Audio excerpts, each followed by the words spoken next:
त्या म्हणजे राजमाता जिजाऊ यांची तिथीनुसार सुद्धा जयंती आहे।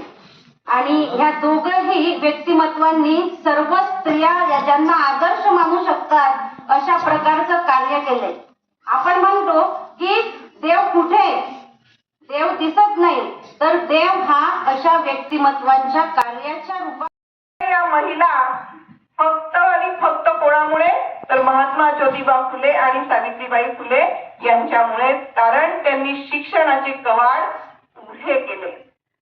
पण त्यांच्या अधिकारांचं रक्षण करण्यासाठी आंबेडकरांनी संविधानामध्ये त्या तरतुदी केल्या। म्हणून आज मी सुद्धा या ठिकाणी उभी आहे आणि सगळ्यांसमोर मानाने माझं भाषण देत आहे। यासाठी मी परत अभिवादन करते सावित्रीबाईंना।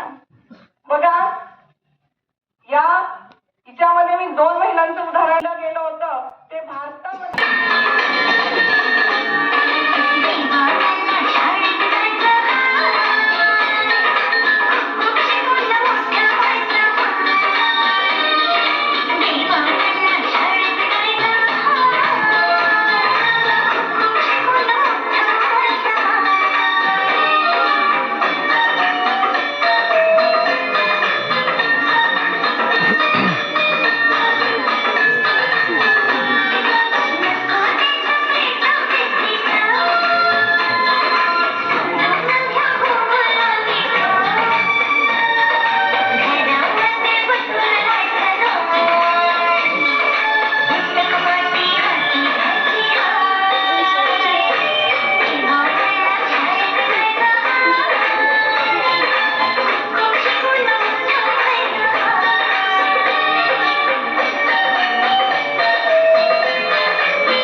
आणि माझे प्रिय मित्र मैत्रिणींनो, माझे नाव गुंजन बंगेचे, इयत्ता 7वी अ मध्ये शिकते।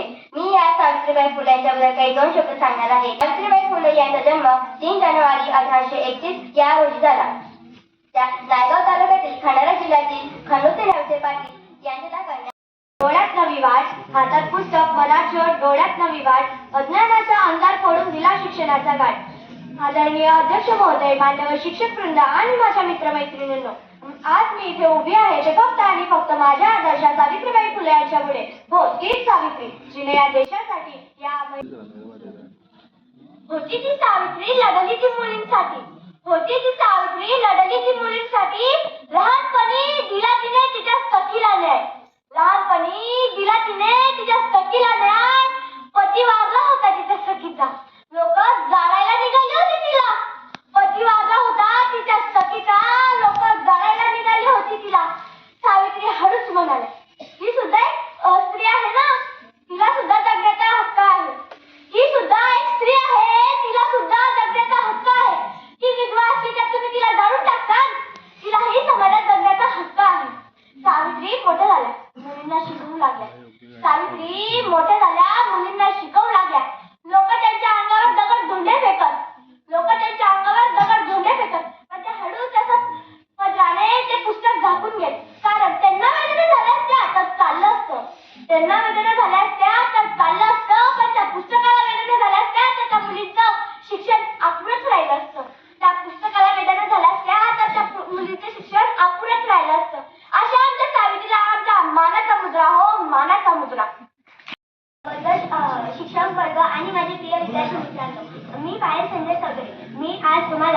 सावित्रीबाई फुले यांच्याबद्दल काही सांगणार आहे.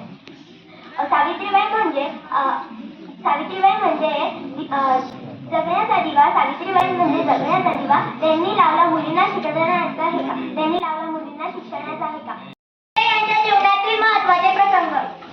बालविवाह व शिक्षणाची सुरुवात. सावित्रीबाई फुले यांचा विवाह लहान वयात ज्योतिराव फुले यांच्याशी झाला. विवाहानंतर ज्योतिरावांनी त्यांना शिक्षणाची महत्त्व पटवून दिली व स्वतः सावित्रीबाईंना वाचन लेखन शिकवले. हा प्रसंग त्यांच्या जीवनातील महत्त्वाचा टप्पा ठरला. देशातील पहिली महिला शिक्षिका होण्याचा प्रसंग. 1848 साली पुण्यातील भिडेवाडील मुलींची पहिली शाळा सुरू झाली. सावित्रीबाई फुले या भारतातील पहिली महिला शिक्षिका ठरल्या. त्या काळात स्त्री शिक्षणाला तीव्र विरोध होता, तरी त्यांनी धैर्याने अध्यापन केले. समाजाच्या विरोधाला सामोरे जाणार.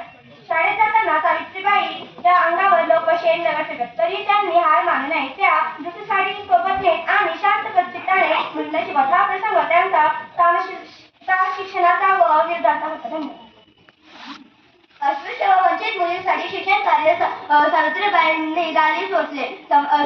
वंचित समाजातील मुलींसाठी शाळा सुरू केली. समाजातील भेदभाव न मानता सर्वांना समान शिक्षण देण्याचा त्यांनी प्रयत्न केला. विधवांसाठी कार्य व बालहत्या प्रतिबंधक कृती. विधवांच्या समस्या लक्षात घेऊन त्यांनी विधवांसाठी आश्रमगृह सुरू केले. बालहत्या रोखण्यासाठी बालहत्या प्रतिबंधक गृह स्थापन केले. हा त्याचे लक्षात आले. साहित्य निर्मितीचा प्रसंग. सावित्रीबाई फुले या कवयित्री होत्या. काव्य फुले व बाबत कशी सुबोध रत्नकर हे त्यांच्या साहित्यात समाज प्रबोधनासाठी महत्त्वाचे ठरले. लेख महामारीतील सेवाभाव. 1897 मध्ये पुण्यात लेखची साथ पसरली असताना सावित्रीबाईंनी आजारी लोकांची सेवा केली. एका रुग्णाला उचलताना त्यांना संसर्ग झाला व त्यातच त्यांचे निधन झाले. हा प्रसंग त्यांच्या त्यागाचे सर्वोच्च उदाहरण आहे. निष्कर्ष काय निघतोय आता यातून? सावित्रीबाई फुले यांचे जीवन म्हणजे संघर्ष, शिक्षण, करुणा व सामाजिक परिवर्तनाची प्रेरणादायी गाथा होय. आम्ही आहोत ते फक्त आणि फक्त ज्योतिराव फुले आणि सावित्रीबाई फुले यांच्या पुढे. जय हिंद, जय महाराष्ट्र. लेखींसाठी एक छोटीशी कविता म्हणणार. कविता ही मराठीच्या पुस्तक इयत्ता CBSEच्या 7वीच्या पुस्तकामध्ये ही एक कविता दिली आहे. कवितेचं नाव आहे लेख.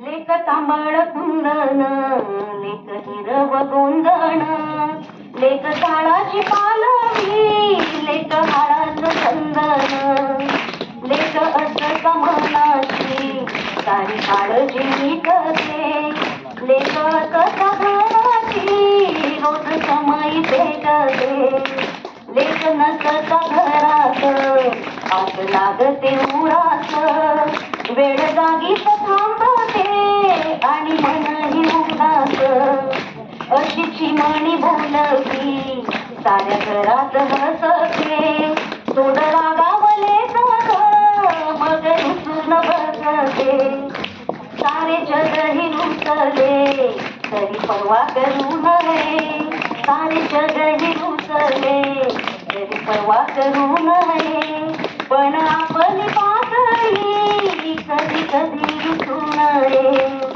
फक्त लेकीला कळते अरे निसर्गाची भाषा, फक्त लेकीला कळते अरे निसर्गाची भाषा, काळ्या रात्रीला लागते कशी सकाळची आशा, काळ्या रात्रीला लागते कशी सकाळची आशा.